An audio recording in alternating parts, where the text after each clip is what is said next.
विविध भारती पुणे ठळक बातम्या.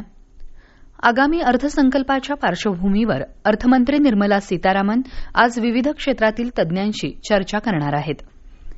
भारतीय रिझर्व्ह बँकेनं आपलं द्वैमासिक पतधोरण आज जाहीर केलं. यामध्ये रेपो रेटमध्ये सलग 11व्यांदा काहीही बदल झालेला नसून तो 6.5% कायम ठेवला आहे. 2025 मध्ये आर्थिक वृद्धीचा दर 6.6% राहण्याचा अंदाज रिझर्व्ह बँकेचे गव्हर्नर शक्तिकांत दास यांनी पत्रकार परिषदेमध्ये सांगितला.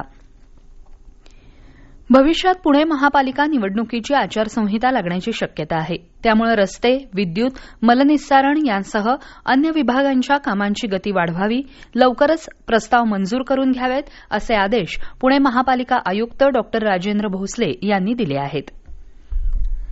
स्वातंत्र्यवीर सावरकरांचा इतिहास सांगताना त्यांच्या कुटुंबातील महिलांचा त्याग, बलिदान लोकांसमोर आणण्याची आवश्यकता असल्याचं मत स्वातंत्र्यवीर सावरकर राष्ट्रीय स्मारक मुंबईच्या कोषाध्यक्ष मंजिरी मराठे यांनी व्यक्त केलं. स्वातंत्र्यवीर सावरकर फाउंडेशनच्या पुणे शाखेच्या वतीनं काल पुण्यात यमुनाबाई म्हणजेच माई विनायक सावरकर यांच्या 136व्या जयंती महोत्सवाचं आयोजन करण्यात आलं होतं.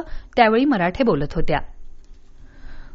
सोलापुरातल्या छायाप्रकाश फाउंडेशनच्या वतीनं देण्यात येणाऱ्या यावर्षीच्या पुरस्कारांसाठी जाहिरात क्षेत्रातील तज्ज्ञ आणि अभिनेते भरत दाभोळकर, ज्येष्ठ पत्रकार कुमार केतकर, अभिनेते किशोर कदम आणि युवा चित्रकार सिद्धार्थ शिंगाडे यांची निवड करण्यात आली आहे. या पुरस्कारांचं वितरण 21 डिसेंबर रोजी सोलापुरात मॅगसेसे पुरस्कार विजेत्या सामाजिक कार्यकर्त्या अरुणा रॉय यांच्या हस्ते होणार आहे. क्रिकेट बॉर्डर गावस्कर चषक क्रिकेट कसोटी मालिकेत अॅडलेड इथं ऑस्ट्रेलियाविरुद्ध सुरू असलेल्या सामन्यात भारताच्या आतापर्यंत 1 बाद 42 धावा झाल्या आहेत. नाणेफेक जिंकून प्रथम फलंदाजी करण्याचा निर्णय भारतानं घेतला, परंतु काही मिनिटातच यशस्वी जयस्वाल बाद झाला. या होत्या आतापर्यंतच्या ठळक बातम्या. यानंतरच्या ठळक बातम्या 11:58